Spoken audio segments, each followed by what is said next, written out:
Asante sana na karibu Tanzania. Nategemea unafahamu baadhi ya maneno ya Kiswahili. Kwa mfano neno karibu, unaweza kuwa unalifahamu. Na neno jambo, safari, au maneno ya Kiswahili bila shaka unayafahamu, Mheshimiwa Makamu wa Rais. Asante.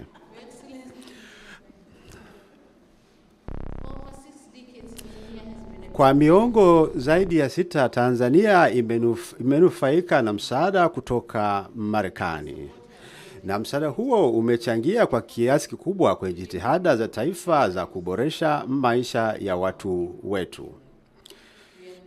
Tunaishukuru Marekani kwa msaada wa kuongeza kwenye jitihada za serikali katika sekta mbalimbali ikiwepo afya, elimu, maji, usafi wa mazingira, kilimo, usalama wa chakula, maliasili, uendelezaji miundombinu, demokrasia, haki za binadamu na utawala bora.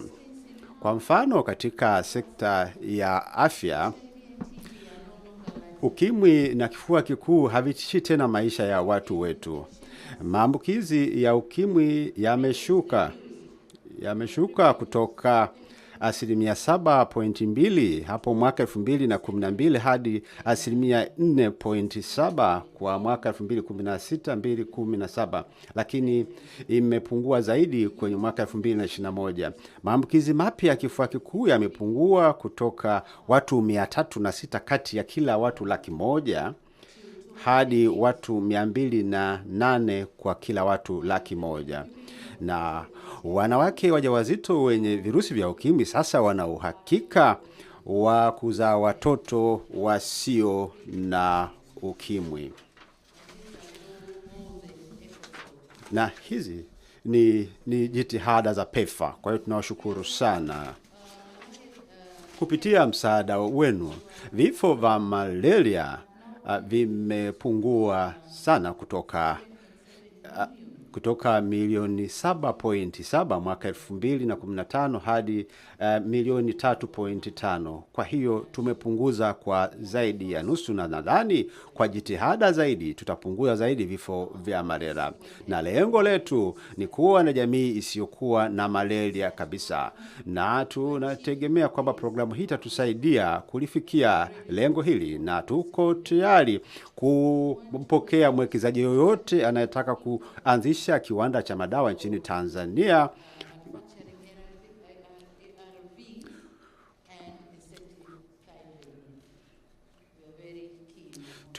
Tunategemea tumpate mwekezaji wa aina hiyo. Na hii ni kwa sababu tunataka kupunguza mnyororo wa thamani. Tukizalisha madawa nchini Tanzania, gharama itakuwa ni ndogo. Mheshimiwa Makamu wa Rais, na wakati ulimwengu ukihangaika na swala la usalama wa chakula kutokana na madhara ya mabadiliko ya tabia nchi, Tanzania inaishukuru Marekani kwa kuirejesha kwenye mpango wa Feed the Future.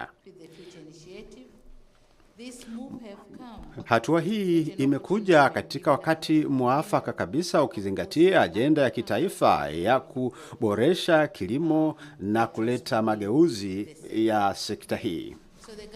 Kwa hiyo serikali ya Tanzania inapongeza mpango wa Marekani katika kuimarisha usimamizi wa bahari na matumizi endelevu ya rasilimali za uchumi wa bluu nchini Tanzania. Nimeelezwa kwamba ndugu yetu mwenza wa Makamu wa Rais atazindua mradi wa Marekani ambao unasema heshimu bahari, na atafanya hilo leo mchana. Nadhani yuko anaendelea na mradi huo, na hii itaongeza kwenye jitihada za serikali katika kuimarisha uchumi wa bluu na sera za uchumi huo nchini Tanzania. Na tunakaribisha ushirikiano katika maeneo yafuatayo: uvuvi, hasa uvuvi wa bahari kuu, ufugaji wa samaki, uchimbaji wa chumvi, utafiti wa oil na gas, utalii na usafirishaji wa baharini. Tanzania imeendelea pia kunufaika na misaada mbalimbali kutoka kwa watu wa Marekani, kama vile katika mpango wa AGOA. Tunaomba kurejewa kwa mkataba wa AGOA kwa sababu sasa umekaribia kufikia mwisho, kwa sababu ni muhimu biashara zetu ziendelee kukua katika muktadha wa AGOA. Kwa hiyo tunaomba kuongezeka kwa muda wa mkataba huo. Kama unavyofahamu, mwaka 2025 mpango huu utakwisha, na nchi za Afrika ikiwemo Tanzania tunaomba kurefushwa kwa muda wa mkataba huu angalau kwa miaka 10, ili wawekezaji wanaowekeza nchini Tanzania wakitumia programu hiyo wapate uhakika wa biashara yao kuwa endelevu. Kwa hiyo kama tutakwenda hadi 2030 itatusaidia sana. Tunakushukuru sana Mheshimiwa Makamu wa Rais. Masuala ya demokrasia limekuwa la muhimu sana katika serikali yangu. Tumejitahidi kuwa serikali ya demokrasia inayozingatia utawala wa sheria. Na katika muktadha huo, ninamshukuru Mheshimiwa Joe Biden kwa kunialika kushiriki katika mkutano wa demokrasia mwaka 2022 ambao nilifanya kwa njia ya mtandao. Mwaliko huo unatuma ujumbe kwamba wanatambua jitihada zetu katika kujenga taifa la demokrasia, na kwa sababu ni mshirika katika masuala ya utawala bora, kutambuliwa huko na serikali ya Marekani ina maana kubwa sana kwa watu wa Jamhuri ya Muungano wa Tanzania. Mheshimiwa Makamu wa Rais na ndugu wanahabari, ni imani yetu kwamba ziara hii sio tu itatoa fursa kwa nchi zetu kuimarisha mahusiano yaliyopo, lakini pia kuwa jukwaa la kutafuta maeneo mapya ya ushirikiano. Na ninaelewa kwamba tumesha saini baadhi ya hati za makubaliano. Tumesha saini baadhi ya hati, zimesha sainiwa tayari, na hii ni pamoja na ushirikiano wa bandari, kuna kuhusu tehama, kuna mkataba pia kuhusu tehama, lakini masuala ya biashara na ushirikiano wa bandari. Na katika hizo hati zote kuna masuala mengi ya ushirikiano. Tutaangalia namna ya kuitekeleza makubaliano hayo, na tutazibainisha masuala yaliyomo humo. Na ombi langu kubwa sasa ni kuhakikisha kwamba tunatekeleza maeneo yote yaliyokubaliwa. Mheshimiwa Makamu wa Rais, nataka nikuhakikishie kwamba Tanzania inayo dhamira ya dhati katika kuheshimu makubaliano hayo, na nataka nikuhakikishie kwa niaba ya Watanzania wote. Na mwisho, lakini si kwa umuhimu, ni swala la visa kwa ajili ya kurahisisha usafiri wa watu na mizigo kati ya nchi zetu mbili. Na katika hilo Tanzania inakaribisha utayari wa serikali ya Marekani kufanya mapitio mkataba wa visa wa sasa, ili kuwawezesha raia wa nchi zetu mbili kunufaika na visa ya muda mrefu. Tunaamini kwamba chini ya mpango huu nchi zetu mbili zitapata mafanikio katika biashara, utalii na uwekezaji. Na katika kuhitimisha, nachukua fursa hii kuthibitishia tena kuhusu dhamira ya Tanzania kuimarisha mahusiano ya nchi yetu na Marekani kwa manufaa ya nchi zetu na watu wetu. Mheshimiwa Makamu wa Rais, asante sana mara nyingine tena kwa kutembelea mimi na nchi yangu, na nategemea kwamba tutakuwa na majadiliano yenye manufaa. Tafadhali unaweza kuendelea. Asante sana Mheshimiwa Rais. Na kushukuru sana kwa kunikaribisha. Ni taadhima yangu kuwa hapa na pia kuweza kuonana na wewe Disemba iliyopita wakati wa kikao cha viongozi wa Kiafrika, na nimeweza kufurahi kuona leo na nakushukuru sana kwa kunikaribisha. Mahusiano kati ya Tanzania na Marekani yamekuwepo tangu uongozi wa Rais Kennedy na mwaka 1961 na baada ya uhuru wa Tanzania. Bush and Obama have all traveled here in recognition of our strong partnership. And thanks to the progress of your administration, you have been a champion in terms of democratic reforms in this country, and in that way have expanded our partnership. And so today then is part of the strengthening of the relationship between our two countries, and under your leadership, I have full confidence that we will be able to do just that. It's my commitment. Thank you. And the Biden-Harris administration is committed to strengthening this relationship going forward. Today we will discuss many topics. We have discussed a few already, but the topics we will continue to discuss include the issue, as you have raised, of democracy and good governance. We will discuss and continue to discuss the issue of long-term economic growth for Tanzania, the climate crisis, and then regional and global challenges. On the subject of democracy and good governance, as I said in Ghana, polling tells us the vast majority of Africans support democracy over other forms of government. This reflects a shared desire between us.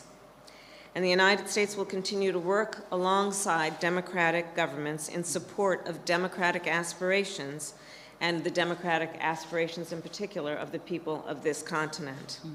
Madam President, under your leadership, Tanzania has taken important and meaningful steps, and President Joe Biden and I applaud you.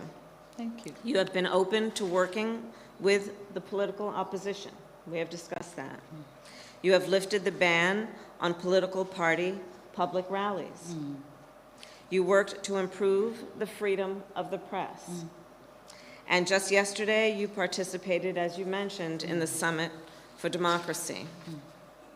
On the subject of economic growth, good governance delivers predictability, stability, and rule of law, which businesses need to invest. Working together, it is our shared goal to increase economic investment in Tanzania and strengthen our economic ties. To do so, I am pleased to announce a series of new initiatives. One, the Export-Import Bank will sign an MOU with Tanzania, which will facilitate up to $500 million in U.S. exports to Tanzania in the areas of transportation, infrastructure, digital technology, and clean energy projects. Two, we are launching a new partnership on 5G technology and cybersecurity. As I have been making clear on this trip to the continent, I believe that the innovation and ingenuity that is taking place here on the continent will shape the future of the world and will benefit the world. In Tanzania alone, thanks to your leadership, Madam President, and partnership with the private sector, work is currently underway to build the first of its kind processing facility on the continent for minerals that go into electric vehicle batteries. This will deliver battery-grade nickel to the United States and global markets as soon as 2026. This project is an important and pioneering model, using innovative and low-emission technology and high labor standards. Importantly, raw minerals will soon be processed in Tanzania by Tanzanians. It will help address the climate crisis, build resilient global supply chains, and create new industries and jobs. There is so much potential for growth here. So our administration is now working with partners to identify additional opportunities for critical minerals from the region to be processed in this new facility. On the issue of security, I thank you for Tanzania's contribution to peace and security in the region. You and I will discuss the impacts of Russia's war in Ukraine on food supplies and how we can best support Tanzania's efforts toward climate adaptation and resilience. We will also highlight, and I will highlight, the important work that you have done to support the women in Tanzania as an historic female leader on the continent. As I have said many times, women around the world must be able to fully participate in economic, political, and social life. Yeah. And they must be able to participate equally, including in leadership roles. When you lift up the economic status of women, you lift up the economic status of families, of communities, and all of society benefits. And yesterday I was proud to announce more than $1 billion in public and private sector commitments to support the empowerment of women on the continent. My last point is to commend the Tanzanian government for its transparent response to the Marburg virus. Your continued coordination and information sharing with international partners has been critical to contain the spread of the virus. Our governments remain in close contact, and our work together builds on decades of collaboration on public health issues. Through USAID, we plan to provide another $1.3 million to support your response efforts, and we are providing personal protective equipment to help Tanzanian responders. On all of these issues, Madam President, our administration looks forward to working with you and to continuing to strengthen the relationship between the United States and Tanzania. And I thank you for the warm welcome again. Thank you very much. Thank you. Thank you. Thank you. Your Excellencies won't be taking any questions. Sorry. Thank you. Thank you all.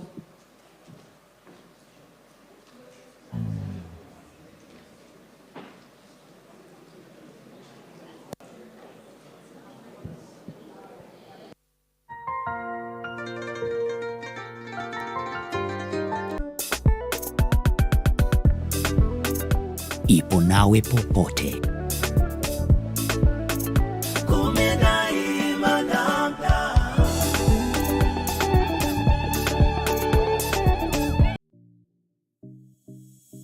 Unapoendelea kufuga panya, uwe na shughuli nyingine unafanya. Kwa nini panya? Nilifikiria kufuga panya kwa sababu hawana magonjwa. Panya anaweza kuzaa watoto 1 mpaka 24. Na akizaa idadi ya watoto ndio chuchu zinazoonekana kwenye mwili wa panya. Panya hao ambao sisi tunawawekea sumu na kuwaua. Panya majumbani na mashambani ni wakali sana, lakini hao panya weupe ni wapole. Ilishawahi kutokea ukapata hasara? Kuna siku nishaweka boksi panya wangu